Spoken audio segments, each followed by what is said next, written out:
నడుపుతారు. భగవంతుడు నాకు అలాగే ఒక అమ్మాయి వాటిలో ఉన్నారు.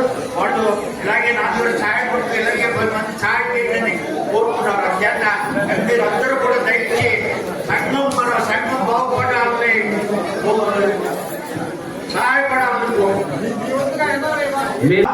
నిర్వాహకులు సతీష్ గారికి అలాగే దుర్గా ప్రసాద్ గారికి ముఖ్యంగా ఏంటంటే వాళ్ళు నడులు కట్టి ఈ సంఘాన్ని ఇంతవరకు అభివృద్ధిలో తీసుకొస్తున్నారు.